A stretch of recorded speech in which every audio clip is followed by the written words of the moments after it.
Oi, João. Oi, Ken. Tudo bem? Tudo jóia. Tomando uma aguinha aqui, João Pedro. Água, viu, João? Já que você já denunciou que não é café para as pessoas. Um dia desse eu tava no meio de uma sessão e eu bebi água nessa caneca do Café e Terapia. E a minha paciente falou assim, viu, o que tem aí? Porque aquele dia lá no vídeo, o João falou que não era água, não era café. Eu falei, pois é, olha que ele me arruma. E João Pedro. João, o que a gente vai falar? Hoje a gente vai falar sobre um lugar de fala. Lugar de fala? O quê? O que é? Exato. Na verdade, o que acontece? Eu tava conversando com um amigo que trabalha comigo. Tá. A gente faz trabalho juntos. E aí ele não sabia o que esse termo significava, ele me perguntou. E eu sabia malemar. Tá. Sabe que negocinho? Eu sei mais ou menos. Eu Mas sei o que é, mas não sei conceituar. Exato. Tipo eu. É tipo, como a gente tá, hoje em dia tá muito, o pessoal usa muito esse negócio no lugar de fala, às vezes a gente até sabe explicar mais ou menos. Sim. Mas eu não sabia exatamente. Sabe? Tipo, eu sei o que o pessoal tá falando. E aí eu expliquei pra ele mais ou menos do que eu tinha ouvido na boca do povo, na boca do pessoal da palestra. Mas eu achei que talvez fosse legal trazer pro canal e explicar de uma forma um pouco mais didática, talvez, né? Tá, entendi.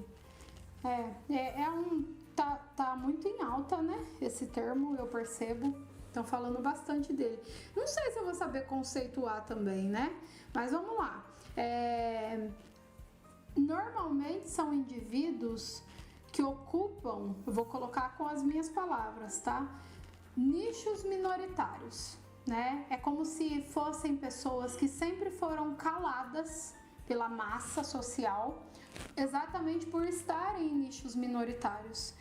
E aí, esse termo lugar de fala traz à luz voz a essas pessoas. Acho que a ideia primordial é essa, né?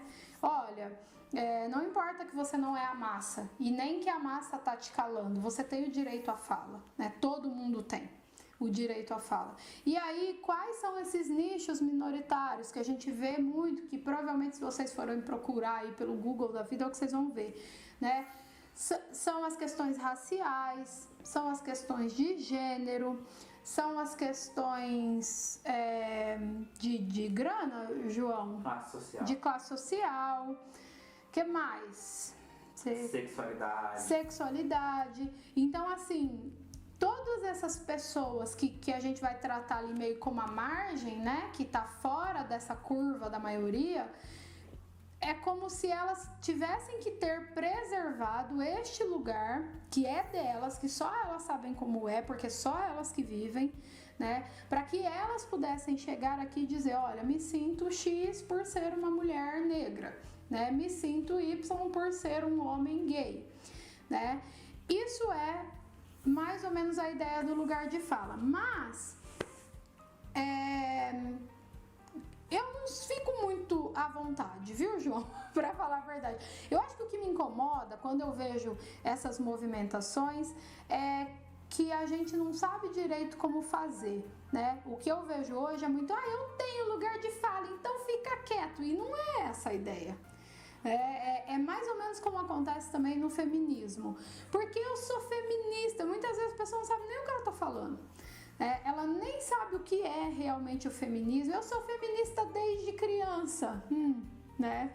Então, eu não gosto muito. Eu gosto mais de entender que não era necessário a gente ter que levantar essas questões se nós fôssemos pessoas mais empáticas, né? Porque se eu tenho empatia, eu entendo que você tem a tua voz, independente do lugar que você tá, mesmo se você estiver no meio da massa, mesmo que você não for parte desse grupo minoritário, né? E eu vejo também que, principalmente nesse momento, um dia desse eu e o Júlio gravou sobre o Big Brother, que é uma questão também que está trazendo muito isso, desse ano. Muito isso de lugar de fala, de militâncias, de raça, né? A gente gravou sobre isso e, assim, a gente vê militante sendo totalmente desrespeitoso, né? E com a bandeirinha na frente da militância, né? Então, e sendo abusivo e promovendo violências, né? Ah, mas a gente foi violentado a vida toda. Não creio, e acho que esse é o papel da psicologia, de levantar essas discussões. Não creio que a gente precise combater violência com violência. Eu sei que a gente foi ensinado assim, as guerras foram... As ideias que levaram-nos a guerras, né, as grandes guerras que teve, era por um bem maior, né? E talvez assim a gente aprendeu, e a gente aprende violentando a criança, subornando ela a fazer o que a gente quer, com pequenas violências sutis, né? De que não dá para ter uma transformação sem violência. E dá se a gente tiver empatia. E se a gente tiver empatia, a gente tem respeito. Então, acho que mais legal do que a questão do lugar de fala é respeito. Se a gente conseguisse trabalhar essas duas palavras essencialmente, que é outra palavra muito usada por aí hoje, empatia, mas ninguém faz exatamente como é, né? A gente talvez não teríamos essas questões a considerar, mas é mais ou menos isso, né? É você dar voz às pessoas com raças diferentes e excluídas, como por exemplo as que sofrem racismo, é você dar voz ao pessoal LGBT, né, QI+, e todo o alfabeto que for necessário, porque eles têm todo o direito, é você dar voz a quem é de uma classe social inferior, né, sei lá, com menos poder aquisitivo, é você dar voz aos gêneros, deixa as pessoas serem do jeito que elas quiserem ser, gente, não muda nada na minha vida a pessoa ali ser gay. Ai, mas se fosse na sua família, na minha família tem gay e acho que tá tudo bem, pelo menos do meu ponto de vista aqui tá tudo lindo, é uma pessoa. E o que a gente vai observar, que vai dizer da importância dessa pessoa, está mais pautado nas atitudes dela e não em quem ela se relaciona afetivamente. Então a gente precisa fazer um trabalho sobre tudo isso. Eu acho que a ideia é boa, João. Eu entendo lá que a moça que levanta muito essa bandeira, ela tem uma boa ideia, mas eu acho que a gente usa de maneira incorreta. Não sei se o seu amigo compreendeu desse modo que eu estou colocando, mas esse é o ponto de vista do canal Café e Terapia, né? E de acordo com os pensamentos que eu tenho acesso com a psicologia.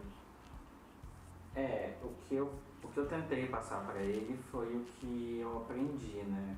Então, eu falei que geralmente era ligado a causas sociais, então a gente muitas vezes falava da mulher, falava do racismo, falava do pessoal LGBT, mas só agora, né, refletindo assim da forma que você colocou, realmente eu vejo que o pessoal usa o lugar de fala para cessar o debate e não para que a gente tenha um debate e escute a pessoa que está no lugar de fala, né? Exato. Cessar o debate e vem com muita violência, né?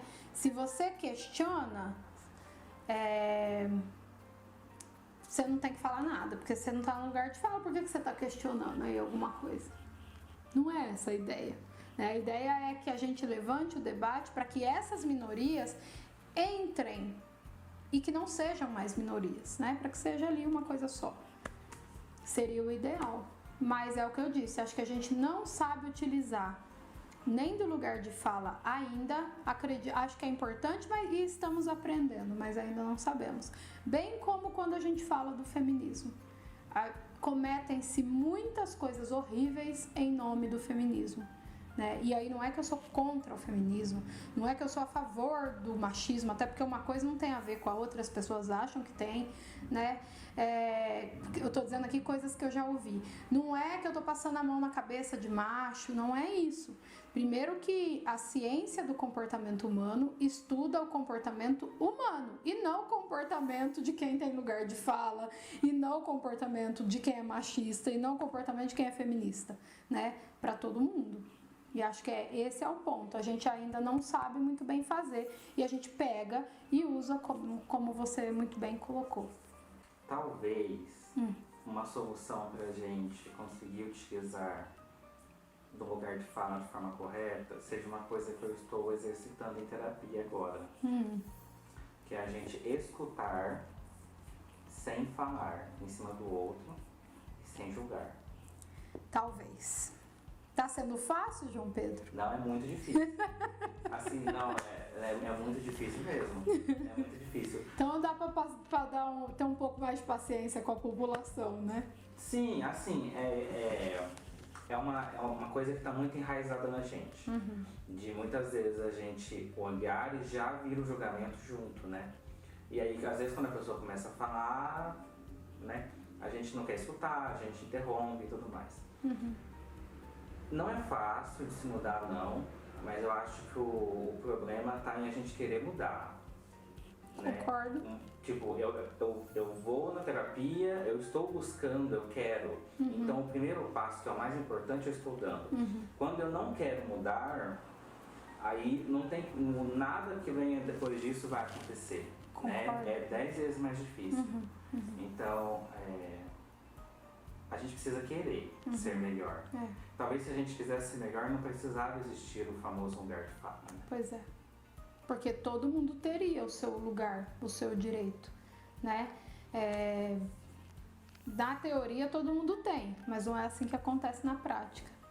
Então, seria o ideal mesmo. E estamos em um momento em que todo mundo quer falar, né? Seja através de uma rede social, de uma mensagem, de um vídeo, seja com os colegas, na família, e a gente, o problema é exatamente esse, a gente quer muito ter razão, né? Muito ter razão, e a gente precisa se perguntar sobre isso, por que a gente precisa tanto ter razão?